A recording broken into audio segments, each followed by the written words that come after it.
মহিলাদের মাসিক ও বাচ্চা প্রসবের পর ঋতুস্রাব হওয়া, মানে যদি এরকমটা হয় তখন অবশ্যই সাথে সাথে রোজা ভেঙে যাবে। যখন মা বোনদের শরীর খারাপ কিংবা পিরিয়ড হবে তখন সাথে সাথেই তিনারা খাবার খেতে পারবেন এবং রোজা ভেঙে যাবে। এতে করে আল্লাহ রাব্বুল আলামিন তিনাদেরকে মাফও করে দিয়েছেন। 4 নম্বর হচ্ছে ইসলাম ধর্ম ত্যাগ করা। যদি কেউ জেনে শুনে ইসলাম ধর্ম ত্যাগ করে তাহলে তার রোজা সাথে সাথে ভেঙে যাবে। 5 নম্বর হচ্ছে গ্লুকোজ কিংবা শক্তিবর্ধক, অথবা আপনি নিশক্তি হয়ে পড়েছেন, আপনাকে স্যালাইন দিতে হবে, আপনার অনেক নিশক্তি, আপনাকে স্যালাইন দেওয়া জরুরি, সেই ক্ষেত্রে আপনাকে স্যালাইন দিলেও আপনার রোজা ভেঙে যাবে। সেই ক্ষেত্রে আপনার রোজা ভেঙে যাবে। এটা নিশক্তির কারণে হোক কিংবা যে কোনো কারণে হোক, যদি আপনাকে ইনজেকশন দেওয়া হয় তাহলে আপনার রোজা অবশ্যই ভেঙে যাবে।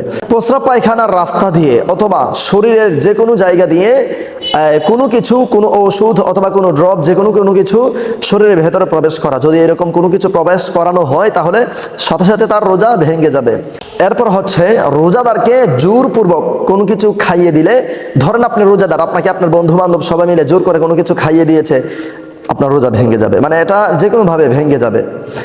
এরপর হচ্ছে ইফতারের সময় হয়ে গেছে এটা ভেবে আপনি খাওয়া শুরু করে দিলেন, কিন্তু ইফতারের সময় হয়নি, সূর্যাস্ত হয়নি, কিন্তু আপনার রোজা ভেঙে গেছে। যদি আপনি অজানাভাবেও ইফতারের সময়ের আগে আপনি ইফতার করে ফেলেন, সেক্ষেত্রে আপনার রোজা সাথে সাথে ভেঙে যাবে, আপনার ইফতার হবে না এবং আপনার সেদিন আপনার রোজাই হবে না।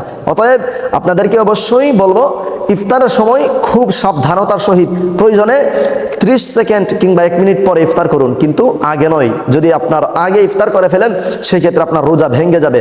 আবার বেশি পরেও করবেন না, বেশি পরে ইফতার করাও আবার মাকরুহে তাহরিমি, বেশি দেরি করা, নিজের স্বেচ্ছায় স্ব ইচ্ছায় বেশিক্ষণ দেরি করে ইফতার করা হচ্ছে মাকরুহে তাহরিমি।